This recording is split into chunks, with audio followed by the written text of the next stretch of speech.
आज की तारीख में जो स्थिति है पूरे देश के अंदर, पूरे विश्व के अंदर, हमारा डंका बज रहा है, मोदी जी का डंका बज रहा है।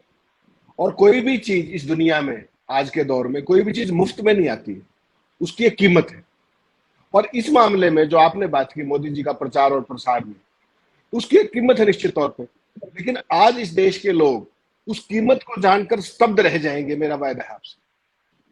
देखिए स्थिति जी। क्या है कि भारत की सरकार जो है वो तीन तरीके से चुनाव प्रचार पे खर्च करती है। एक तो केंद्र सरकार का अपना बजट रहता है, अलग अलग मंत्रालयों का अपना बजट होता है।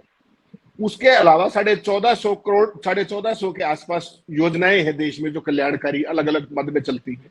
हर एक योजना का अलग से प्रचार का होता है। और उसमें पीएसयूज भी आती है, जैसे भेल है, भारत पेट्रोलियम है, तमाम चीजें। और तीसरा जो प्रचार जो मोदी जी के समय में आया है वो है भारतीय जनता पार्टी का प्रचार पर होने वाला खर्च। तो ये तीन मद है। तो ताकि हमारे दर्शकों को और सब श्रोताओं को चीज स्पष्ट रहे कि उनको ये लगे कि इतना बड़ा आंकड़ा कहां से आ गया, तो ये तीन मद अलग अलग है। इनको मैं खोल के आपके सामने बताना चाहता हूँ। इसके लिए हो सकता है मुझे एक आध मिनट फालतू लग जाए, मेरे साथी क्षमा करेंगे मुझे। जी। जी। जी। देखिए जो मोदी जी का जो डंका बज रहा है, उसी के कारण मैंने उनका नाम भी डंकापति रखने का सोचा कि डंकापति ठीक रहेगा, क्योंकि दुनिया में भी डंका बज रहा है और भारत में भी डंका बज रहा है।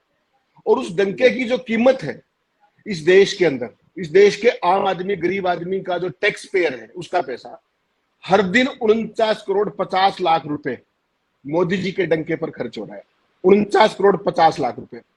अगर इसको आप घंटों में चेंज करेंगे तो 1 करोड़ 81 लाख रुपए हर घंटा प्रचार पे खर्च होता है मोदी जी के। और अगर मिनट में करेंगे तो 3 लाख रुपया पर मिनट मोदी जी की सरकार उनके और पार्टी उनके प्रचार पर खर्च करती है। अब आप कहेंगे साहब इसका ब्रेकअप क्या है?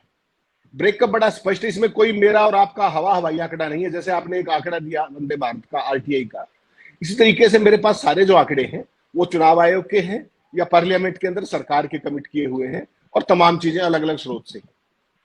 सबसे जी। पहली बात, जो पार्लियामेंट के अंदर जो ये आंकड़े हैं, असल में ये यूसुफ जी 2022 तक के हैं। तो 22 के बाद तो जी। चुनाव, इस पर प्रचार में खर्च बढ़ा है क्योंकि इलेक्शन ईयर आ रहा है, तो उसके आंकड़े तो अभी आने हैं। तो मेरे पास जो आंकड़े हैं वो 2014 से 2022 तक के हैं, मैं स्पष्ट कर दूंगा। तो सबसे पहले जो बात करेंगे, पहले 8 साल में केंद्र सरकार ने, विभिन्न महकमों ने प्रचार पर कितना खर्च किया, तो वो फिगर है 6491 करोड़ रुपए। 6491 करोड़ रुपीस केवल सरकारी महकमों ने खर्च किया मोदी जी के प्रचार पर। यह आधिकारिक जवाब है संसद के अंदर, तो इसमें किसी को कोई संशय नहीं होना चाहिए। भारत सरकार का जवाब, इसमें कोई विवाद की बात नहीं है। इससे अगला जो बात आती है कि जो 100, जो हमने 1450 से ऊपर योजनाएं जो है उनके जिक्र किया, उनके अंदर तमाम योजनाएं हैं, जिसमें से दो तीन का मैं जिक्र करूंगा। गंगा मिशन है, बेटी बचाओ बेटी पढ़ाओ है, स्वच्छता मिशन है, ऐसी बहुत सारी योजनाएं हैं इस देश के अंदर। तो इस दौरान में उन पे जो खर्चा हुआ है, 16,500 करोड़ रुपए का खर्चा हुआ है उन योजनाओं के प्रचार पे। उसका अर्थ यह है कि प्रतिदिन 6 करोड़ 26 लाख रुपए उन योजनाओं के प्रचार पर खर्च हुआ है, जो अलग अलग महकमों की अलग अलग योजनाएं। उसके अलावा 2014 से 2022 के एंड तक, जिसमें कर्नाटक चुनाव शामिल नहीं है, बीजेपी का जो चुनाव का खर्चा है, विधानसभाओं का भी लोकसभा का, करीब करीब 25,000 करोड़ रुपए का खर्चा है। वो 25,000 करोड़ रुपए। और उसमें वो किसका प्रचार करते हैं ये सारे देश को पता है। तो इसमें अगर आप इसकी एवरेज निकालेंगे तो प्रतिदिन, साल में सारा दिन रोज चुनाव नहीं होते, प्रतिदिन जो मोदी जी के प्रचार पे जो बीजेपी का खर्च है चुनाव के नाम पर, वो 12 करोड़ 25 लाख रुपए है। इस तरीके से ये फिगर आया 49.5 करोड़ रुपए का, 49 करोड़ 50 लाख रुपए का।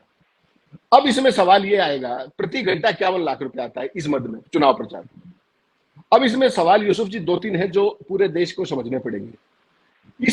इसका सारे का असर क्या हुआ देश के लोकतंत्र पे?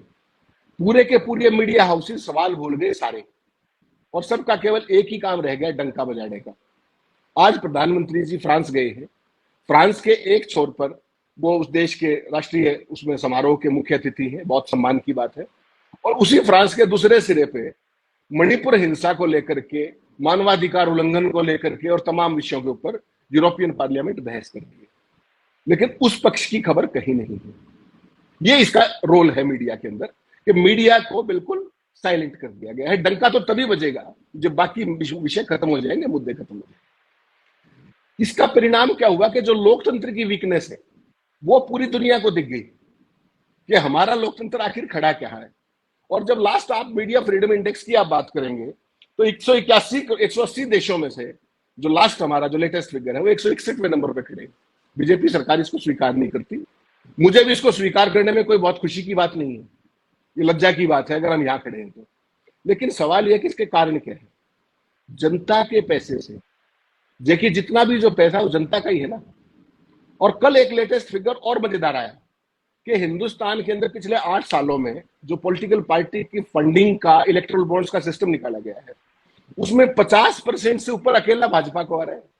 अकेले भाजपा को 50%, बाकी सारी पार्टी एक तरफ से, नेशनल भी रीजनल भी। तो ये यूसुफ जी समझना पड़ेगा ये चीज क्या है। ये चीज केवल इतनी है, इसमें पीएसयू का अलग है।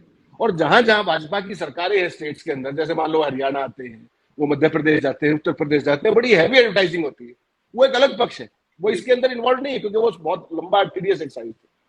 मेरे कहने का सबब इतना है कि आम आदमी जहां इस देश के अंदर, भारत सरकार का आंकड़ा है, वो कहते हैं कि इस देश के 83 करोड़ 50 लाख लोग 5 किलो अनाज उनको सरकार देती है।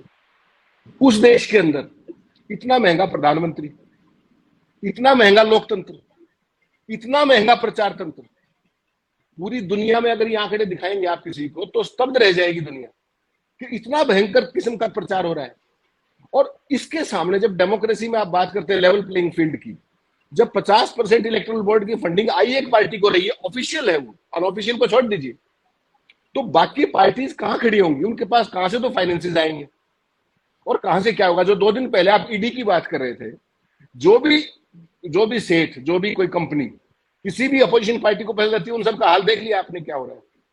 तो ये जो पूरे का पूरा जो सरकारी पैसे का प्रयोग केवल एक व्यक्ति की छवि गिरने के लिए हो रहा है। आपने तो केवल एक वंदे भारत का जिक्र किया, वो सुबह आज उन्होंने लगाया था अपने वकील साहब ने, प्रशांत भूषण जी ने। ये सारी चीजें एक पैटर्न दिखाती हैं। और पैटर्न क्या है कि हम ही हम हैं। इसमें डंका तो आपका बच जाएगा, सवाल रह जाएंगे, लोकतंत्र पीछे रह जाएगा। और जो हमारे जितने भी इंस्टीट्यूशंस हैं यूसुफ जी, जो सारे साथी स्वीकार करेंगे, उनमें जो वीकनेस आ रही है उसका सबसे बड़ा कारण भी यही है। जो हमारे मीडिया का सरकारीकरण हुआ है ना, किसी भी चैनल का देखिए, किसी भी अखबार का देखिए, क्या किसी ने आपको बताया कि जो आज यूरोपियन यूनियन में मणिपुर, जो प्रधानमंत्री जी ने आज तक मणिपुर का नाम नहीं लिया हिंसा का, यूरोपियन यूनियन के अंदर बहस हो रही है और उस बहस को रुकवाने के लिए भारत सरकार ने ऑफिशियली क्या क्या किया, किसी ने बताया आपको? उन्होंने एक फर्म भी हायर करने की कोशिश की। उस फर्म ने, लॉबिंग फर्म बोलते हैं वहां पर वेस्ट के अंदर, ये सामान्य प्रक्रिया है, लॉबिंग फर्म हायर की कि किसी तरीके से प्रधानमंत्री जी की यात्रा के दौरान यूरोपियन यूनियन का ये सब ना हो। लेकिन हुआ वो, सबने लाइव तस्वीरें देखी, भारत के मीडिया ने नहीं दिखाया क्योंकि यहां डंका बज रहा है। अब सवाल ये है कि इस तरह की चीजें, इस तरह की चीजों को रोक करके आप निकालना क्या चाहते हैं? आप एक छद्म वातावरण बनाना चाह रहे हैं, एक छद्म किस्म की छवि बनाना चाह रहे हैं। और विपक्षी पार्टियों के लिए आज सबसे बड़ी चुनौती यही है कि इस छद्म वातावरण से वो कैसे मुकाबला करेंगे। ना तो उनके पास संसाधन है, ना उनके पास किस तरह के कोई संगठन बचे हैं, सारे नेताओं के ऊपर गिरफ्तारी की तलवार लटक रही है। तो ये पूरे का पूरा जो हमारा लोकतंत्र का सेटअप है यूसुफ जी, इन सारे हालात में किस तरीके से आगे बढ़ेगा, इस पर देश को सोचना चाहिए। मेरे सामने जो आंकड़े थे वो मैंने आपके सामने रखे।